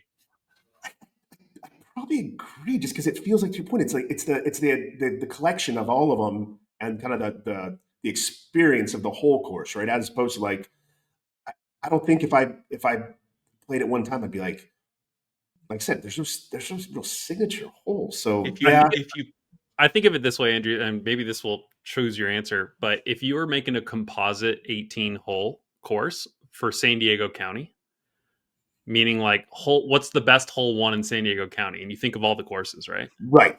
Would Goat Hill have any of those 18 holes across San Diego County? No. I mean, if anything, no. I mean, you could say just 2 for the brutality of it, 5 for the crazy hill and stuff, but no. I mean, probably not. You probably wouldn't. There's not one that's like sticks out. Yeah, but as a whole, like this course makes it in my rankings of like, like you should check it out. But I think as a single hole, no, I'm a fail for this one too. Actually, all right. I agree with that. Okay, hey, chink in the armor here for the first time. 4 for 5. Hey, nobody's perfect, as TJ likes to say. One's perfect. Question 6 is the Glizzy test. Does this course have good food at the turn? Are you eating here, packing your own snacks? Go ahead, DJ. I am conflicted here. The name of the question itself is the Glizzy test. Yeah. And if we're only ranking Glizzies, then yes. The real thing is that are most people only eating a hot dog or just expecting a hot dog when they go out to a golf course? I think the answer is no. Andrew, have you gotten sick of only ever having a hot dog at Goat Hill? I wish, and I think people that play there a lot wish there were more food options. Absolutely. Mm-hmm. Okay. I mean, if you're there regularly, right, it's like, hey, there's got to be something like either a sandwich or something. So I think, it is. I don't know if it's irony, but it's called the Glizzy test, and it's got probably the best hot dog in San Diego County. But for the sake of, is the food, the F&B experience as a whole, it's pretty limited there. Well, are you eating here at the turn is the question. not after the round. So like you're finishing 9. Are you like, I'm getting a dog, or? Yeah, I mean, well, yeah, I mean it's great, but it's limited. Yeah. I'm a pass. I It's think glizzy test, right? Like, I mean, it's exactly. quick. What are you doing? You're not getting like a pulled pork sandwich or nachos at the turn, dude. You need something that fits your hand. It's the picture in the dictionary next to the glizzy test for me. Is the hot dog from Go Hill? It is the It's glizzy. just the Really cart, funny. and it's the Yeah. If you're making the turn too, the onions hit you. Those sons of bitches. Yeah. I think other courses can get away with passing this test if like they have a massive menu and everything's like good or average, but you're like, oh, there's so many to choose from, so you could pass it. Or it kills it at the one thing it does. Like In and Out, if you don't want a burger, it's not that many other things you want, but does it pass the burger test? Yes, it does. And so the glizzy test for me is like, this is the place for the hot dog. So I think I was on the fence. I'm going to be sold then because it is a turn. I think I went on another category there where I started deep diving on the full F&B experience. Yeah. I'll say I want to give it a half point. I know that my vote doesn't matter, but I know that we call it the glizzy test as a broad generalization of food in the turn. But prepare thyself. If you are a person who does not like hot dogs, bring your own food. Pack your Uncrustables. Just a little bag of bacon. I mean, there is an alternative option, but if you do not want a piece of rolled meat between 2 buns, there you go. we won't go down the topic of is a hot dog a sandwich. That's on the other. Which is like, all right. when people do AMAs on Instagram, that is probably my favorite thing to throw in. Like I'm bored on an airplane. Ask me any questions, and they'll just throw in is a hot dog a sandwich, and it almost always gets a great like. They'll be like, I don't know, and if it's someone I know, you can usually get them to like. They'll respond to it, and then I'll respond to like whatever theirs is, because you can poke holes in that argument in any way you want to, right? Well, they'll be like, oh no, a sandwich is 2 separate pieces of bread with meat in between it, or something else in between it, and then I go like, okay, well, like, what about a hoagie that they don't cut open all the way, or like a Philly cheesesteak that they don't cut open all the way, or a lobster roll, like. You can put in a lot of thought here. Oh my god, I've had Shawn and I sat across from each other for like 2 years. And I think this debate probably came up every 2 to 3 months. Oh, we had variations of this debate too. Oh, yeah. Oh, yeah. But the separation of the bread is one of the defining factors. Is that kind of a? Oh, we're getting into it, aren't we? I mean, can't be the. Shawn, what's your stance on this? I've already kind of laid out. First of all, next time you say we don't have time for this when I bring up a topic, I'm going to throw this in your face. That's fair. I'm on the it is a sandwich camp, and it's mostly because you're holding pieces of bread to eat something in between it. So, it doesn't have to be meat. It could be grilled cheese. I think that's a sandwich, right? So it's just 2 things on top of each other. Now, then he throws a taco as a taco sandwich. That's what he throws at me next. If you're using some kind of carbohydrate and then that's where we get into is it one thing folded or is it separated? And then he throws, okay, well, Philly cheesesteak and a hoagie roll is not separated. So is that essentially a sandwich? And then et cetera, it goes on for. I got a new one that I don't know if I've ever even presented in this argument right here. Live on Must Play. It must play first. If you fold a piece of pizza in half, or you put 2 slices of pizza on top of each other with the crust side out, is that a sandwich? No, because the toppings of the pizza are connected to the bread versus slotted into the bread. So is a grilled cheese. Is a grilled cheese not a sandwich? Well, it depends on how much you're melting your cheese. This argument is infinite because there's always an asterisk. There's no end to it. But people are so firm on like whatever side they're on. It's so great. It's okay, let's move on. The sandwich test. Thanks for everyone sticking around to this point. If this makes it in the podcast. we are 5 for 6. Okay, it's doing really well here. Our previous best is a 7's the PR on our test here. So let's see how it does here. Question 7, the Marshall test. Does this course have a decent pace of play? Can you rely on a relatively quick round here if you have somewhere to be after? Andrew, you're the mayor, Yeah. so you tell us. No brainer. No brainer. Yes, for me. Okay. I mean, it's a shorter course. I think when we, if we play a tournament and we get to 4 hours, people start bitching like, "Come on, go! That one's good. Pick it up." Like, it's kind of self polices itself, and then they do a good job, like, on the weekends when it is busier, have people go around and just kind of give a nice little heads up, like, hey, catch up to the group ahead of you, and that whole thing. So, yeah, I mean, shit, if I play a round of golf on a Saturday at 10 a.m. in San Diego County and I hit 4 hours, I'm going, this is a slow day, then that's a pretty easy one. Like, this is the one you want to go to if you got to turn and burn. Yeah.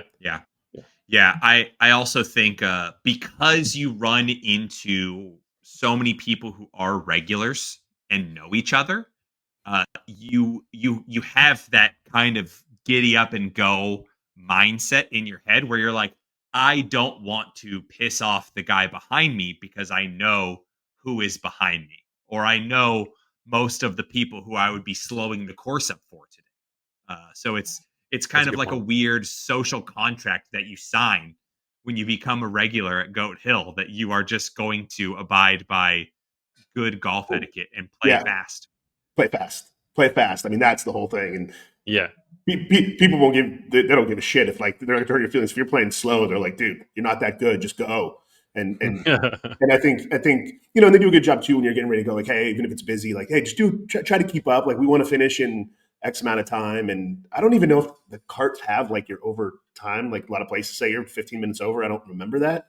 But yeah, it's kind of like a just keep pace of play up, and it's enjoyable, and cruise around, and like everybody's like, okay, let's go. But I think it's a no brainer. Speaking of the carts, this is a little note to Goat Hill. One of your holes, I forget which hole it was, said we were on the wrong hole, and I pointed it out to you, Andrew. I forget which hole it was, but it said we were still. It happens all the time. I think because so many holes kind of crisscross, there's weird stuff. Like, a lot of times you're on, like, you go through the path, and this happens to a lot of people. Like, the signage is better now, but you think you're on a tee. Like, I'll see it on a weekend. I'm like, dude in front of us, where did he go? When you go to 6, you come down 5. Like, you're supposed to go kind of around, but people just park right there, and they're like, I'm like, well, should I tell him, or at least he's not in front of me anymore? Play faster. But it happens, and I think what happens on the carts is that there's some of those crisscrosses, and it just reads like, you're on hole 14 now. Do you mean to be here? Yeah. Famously, I think we talked about, I know I talked about this with Shawn when we played last time, was the first time I ever played out here. I snuck out for like a 9 on a Sunday morning. Buddy was up in San Clemente for the summer, and he was like, yeah, let's meet halfway. What's halfway? And I said, oh, let's go play Goat Hill. I've been meaning to play Goat Hill anyway. So we played like an early 9 before he had to go back to get to family and kids, and I was going to have a regular Sunday. And when we came out and played last time, I don't recall like 5 through 8 being 5 through 8 the day that I played first. So I was like, I'm pretty sure we played the wrong 9 holes, but still somehow ended up at 9 and being like, dang, this is a really cool, like, amphitheater hole. And then, like, being done for the day. You probably went like 5, and you probably went 14, 15, 9. Is that enough? That sounds maybe right. I just all I remember is like being on like 6 and 7 and being like, I don't recall playing these holes. It was like a morning. It wasn't like I drank too much on the golf course and couldn't remember what we did. I was like, I've never seen these holes in my life. Yeah. Well, even the golf carts don't know where they are. So that's common. I'm going to keep us on track again. I'm going to say pass. For the he's just out, just wandering the golf course, making his own loop. It's dark and he's still out there. All right, 6 for 7. Question 8, the high handicapper test. Would a mid to high handicapper enjoy this course in typical conditions? Is it fair to all handicaps, and are the greens or pin positions fair? Fail for me. Oh, yeah, I was gonna give it a hard F and say, parental advisory at home. Fuck no. you are going to have a really bad time. But I will say that if you're going to try and learn how to play golf, this is going to put you in a bunch of scenarios where you're going to have to hit a bunch of good approach shots. It's going to make you a golf course that if you played a ton, it's going to make you really good from 150 and in, which people keep telling me that's the secret to being better. I don't believe it. I'm going to keep banging driver as much as I can. Yeah, I think we've already talked about this one. This is a hard fail. We could make up time on the pod with this one. It's just hard. It's hard. I mean, you could silver lining it and saying, if you learn how to play here, you're going to be pretty good. And I see a lot of kids that are, but at the beginning, you're going to take your lumps. You might quit. It's humbling. Yeah. All right, so 6 for 8. Question 9, the vibes test. Is this course worth staying at post round? Do they have a good restaurant or patio scene? TJ, you look like you're ready to jump. You go. If you've listened to the last, 90 minutes of this podcast and don't think that we're going to pass this test, you probably haven't been paying attention and you've just been listening to the podcast in the background. So this is an emphatic yes. If you could just rename a golf course Vibes, the golf course, it would be this golf course. It has, as what the kids say these days, aura, and it just it oozes it from every possible angle, from the practice facilities, the playground, to people hanging out, the fire pits, the dogs, the hot dogs, the pro shop. It just everything about it just says vibes. Mm-hmm. It's a no-brainer. I mean, you take a shot with the food options, but I think the rest of it just dwarfs that so much that it's the best. Yeah, I told TJ at the end of this year I want to do a composite scoring of our rubric here, and we're gonna say whatever courses we reviewed this year, which course is the winner for each question. And so far, the clubhouse leader for vibes test is Go Hill. Hard to beat by far. And I said at the beginning of the pod how I didn't mind if the tee time got moved back because I had more time to hang out in the beginning. Same goes for the end. If someone's like, "You want to stick around?" Like, yes, absolutely, I do. Yeah. Like, you were there that you guys were drawing names for the match play thing, and you were very graciously still trying to hang out with us, but it was clear that so many guys wanted to chat you up and pull you away. And at some point I told TJ, I go, "Hey man, let's be bros and let's actually go so that way he can go see his crew." He's been a gracious host, but it's time for him to go see his buds. Dude, the match play draw, it's blind draw, right? It's like filming Florida Atlantic's conference room when they're waiting to see if they made it to the big dance, and everybody goes up. I'm like, who am I going to play? No, I wanted to stay forever. It was so cool. It is, and it's like, I can't, there's so many times. I actually just thought about this. I had a buddy who literally just moved to Oceanside from down south. He was in Carmel Valley because he plays the GOAT and wants to be closer. Like, one of the things he's like, I need to be. That's like, he's like, now it's 6 minutes now instead of we'd all be hanging out there and hey, CK, wish you were here. And he's like, fuck this, I'm moving closer. So I was on Zillow the week after looking at places. we can't wait. I really was. Okay, so that's easy pass. Yeah, it's a pass. So 7 for 9. It is already officially a must play, and it's already tied for our best score. So let's see if it can do it here. Question 10, the dime a dozen test. Is it unique to the area, or could you get this golf experience somewhere else on your trip or visit to the San Diego area or Southern Cal? I'm going to say pass because this place is quintessentially Oceanside that I've never seen a golf course as tied to its city or town than Goat Hill Park. I mean, from the O in the logo to they host community events to, is the actual physical golf course space. Absolutely, right? You go into the canyons, you got a little bit of the ocean view. I mean, it's in this weird property, which blows my mind that they were going to make this into soccer fields, by the way. I don't know how they would have moved that dirt, but you can't plug this into Mira Mesa. You can't plug this into anywhere else. I mean, it's even to the point with the 5, right? Like you're sitting on the freeway holding the 7, you're like I kind of see the peekaboo like ocean, but then it's also like the joke is like, oh, the traffic on the 5. It's like waves crashing. It's like white noise. But I mean, it's called the fucking freeway hole, right? It's like it is Yeah. very much like rooted in its space. So I would have to say yes. Pass. Yeah. I would just say there's not many places where I'd be absolutely okay with playing a hole that close to the freeway. Like and being just like, yeah, this is totally okay. Like, thankfully for them, it's a par 3. They're not forcing me to hit driver out there. Yeah, there's a lot of space out there on the left. Yeah, there's still a lot of space, but it's a pretty clear opening to the freeway. Yeah. But yeah, I think you made a great point where like you necessarily couldn't plug this into other parts of San Diego. It is quintessentially like the definition of what you think Southern California is. With like, we talked about it's 4 hours, but it's very relaxed. No one's in a hurry. Everybody's friendly. No one's got a weird problem with anybody else for any unbeknownst reason. Like everyone's just like, hey man, we're all here. We're all doing the same thing. Let's just hang out and relax. Let's do it with an IPA. Let's do it with a serape towel. And we're going to call it a day.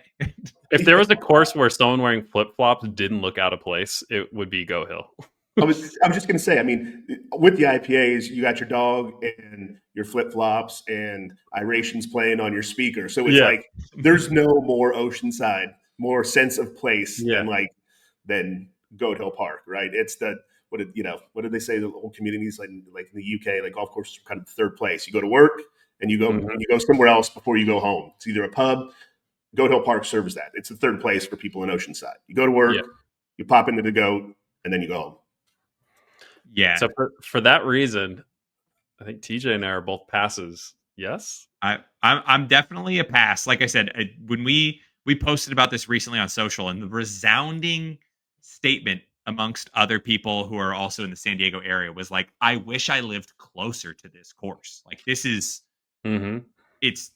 there's nothing else like it because people know that they don't have one in their area. Like it is and that's San Diego County. Like people in San Diego County want your buddy moved. That is like the real definition is that your buddy moved to be closer to this. Yeah. Which means that there is nothing else like it. It is individually unique. So congratulations to Goat Hill. You are officially a must play, and you are the highest scoring course in the history of must play, in the short history of must play so far, at an 8 out of 10. Well, I don't know if that's a good or bad thing because if like people are like, well, it's a must play, I'm going to go. Now there goes the fucking pace of play. There goes getting tee time. You know what? It seems to me when it's like it's the only golf course where I'm like the busier it gets, the more I want to go and hang out, the more I want to play because it's just like it just builds the energy. So that's cool. Yeah. TJ's offered this in the past. We got to figure out a way to get a plaque or something that they put up there that says must play. I feel like Goat could be a place that would definitely hang a plaque somewhere. They would hang a plaque proudly. There you go. Might have to do it. They're gonna be like, hell yeah! So those guys are gonna be like, what's gonna be funny is people are gonna hear and they're gonna go like, what do you mean for beginner stats? And all the guys who play it, they're gonna be like, yeah, I would have failed that one too. Yeah, I would have failed. You would have been a player with pride. They're gonna be like pissed about the 8.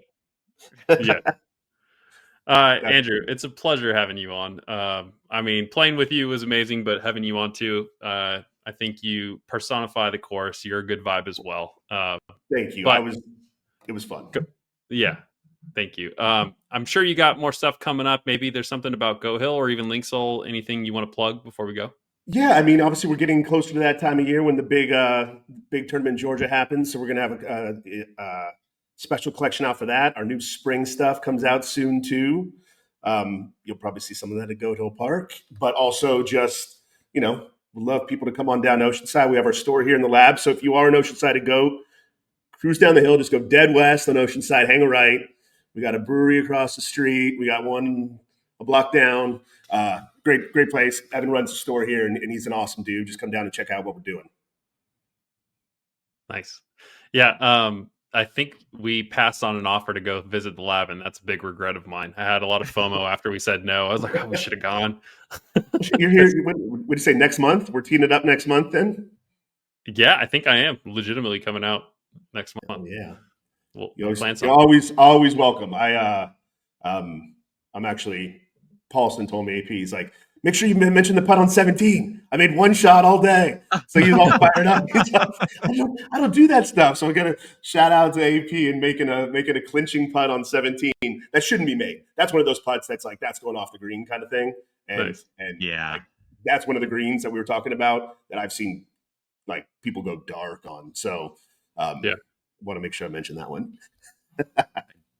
I mean, I did go dark on it. I don't want to bring that up though. I was playing a good round, and then I went quadruple on the par 4 before that, and then I went triple on the par 3 after that. And I was like, well, that's a wrap, folks. TJ, on that note, why don't you wrap us up here? Yeah. So, like we said, we always strongly encourage everybody to get out, play Goat Hill, establish your own ranking. Don't take ours at just face value. We want everybody to go out and play these courses, whether we rank them great and call them a must play or whether we rank them poorly. We think that everybody's golf course experience is unique to them. So we want you to go out and experience this and, let us know if you think it's an 8. Let us know if you think it's a 10. Let us know if you think it's a 4. We're open for comments and discourse. We love that. And always, if you're watching on YouTube, don't forget to like and subscribe. Smash the buttons all down below. And if you're listening or watching on Spotify or Apple Podcasts, don't forget to rate Must Play 5 stars because we are a 5-star podcast. And subscribe for more upcoming courses and episodes coming very soon. Andrew, thank you so much, man. It was honestly our pleasure. I know you're going to say it's the other way, but it was honestly our pleasure. No, I've been looking forward to this. I had such a great time playing, and then thinking about this and all the prep work I did. I was so stoked to talk to you guys. So thank you so much. We'll see you next month. All right, we'll see you next month. Thanks, Zillow. Later.